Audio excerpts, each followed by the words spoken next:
सभे मगहिया भाई बहन के भूलेटन काका के राम राम। आथिन मगहिया खबर में सुनथिन देश दुनिया के खबर। इतिहास रचित टोक्यो ओलंपिक में वेट लिफ्टर मीराबाई चानू भारत के दिलौलन पहला पदक, वो रजत पदक जीतलन।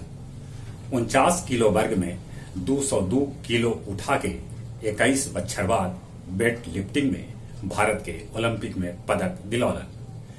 एकरा से पहले 2000 के सिडनी ओलंपिक में कर्णम महेश्वरी कांस्य पदक जीतलन।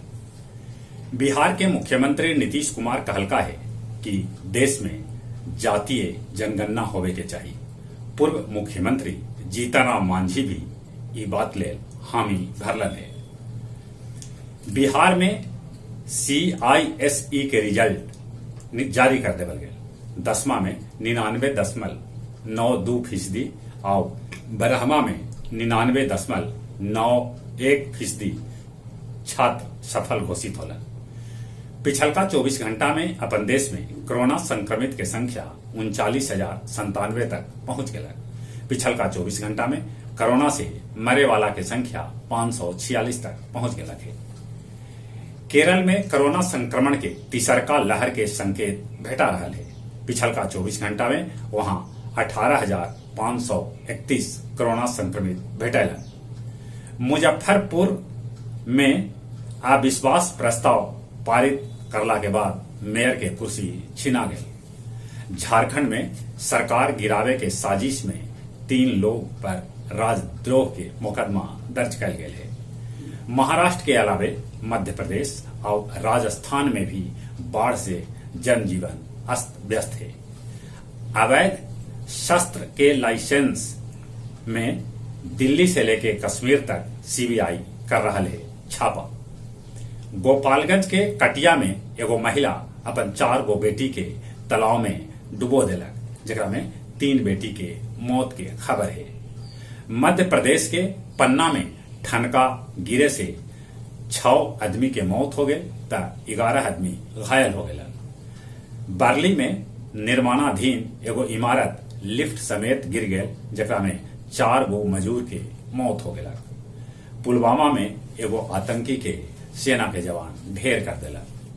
चीन अमेरिकी मंत्री समेत कैकन आदमी के अपना यहाँ आवे पर प्रतिबंध लगा दिला। अफगानिस्तान सीमा पर पाकिस्तान तैनात करत अपन सेना। अमेरिका सोमालिया में अल शबाब चरमपंथी समूह पर कैलक हवाई हमला। दुबई में कृत्रिम बारिश करावल गए। बांग्लादेश में 200 मीट्रिक टन भारत ऑक्सीजन भेजल। पर्यटन मंत्री नारायण प्रसाद कहलका है कि फाल्गु नदी के बीच में लगत भगवान विष्णु के बड़गर प्रतिमा उन्हें डोंगेश्वरी पहाड़ पर भगवान बुद्ध के प्रतिमा लगावल जाए।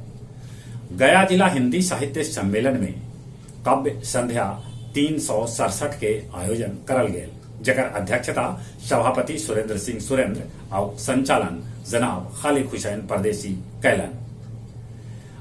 IIM बोध गया में ई बच्चर 212 छात्र एडमिशन लेलन। जहानाबाद के निहालपुर मोड़ भी एगो बंदी के मौत के बाद बवाल मचल।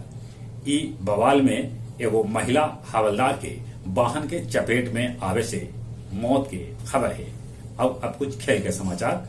भारत श्रीलंका के बीच T20 मुकाबला आज।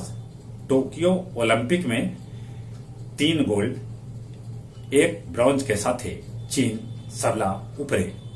भारतीय महिला हॉकी टीम टोक्यो ओलंपिक में नीदरलैंड से 1-5 से हार गया। PV सिंधु इजरायली खिलाड़ी के पलक झपकते हरा दिला। जहां तक मौसम के सवाल है, मौसम विभाग सूचना देता है कि बिहार में 1-2 दिन में भारी बारिश हो सके है। आसमान में बदरी है, धूप में गर्मी है। अपने सभी से निहोरा कोरोना से बचे ले मुंह और नाक पर मास्क लगाते, सोशल डिस्टेंसिंग के पालन करते, दिन में 4-5 बेर नीमन से हाथ साबुन से धोते। जौन उम्र 18 बच्चा से ऊपरे हो गए तक कोरोना वैक्सीन जरूर लेते। चलित अपने सभी के एक बेर फिर से भूलेटन काका के राम राम।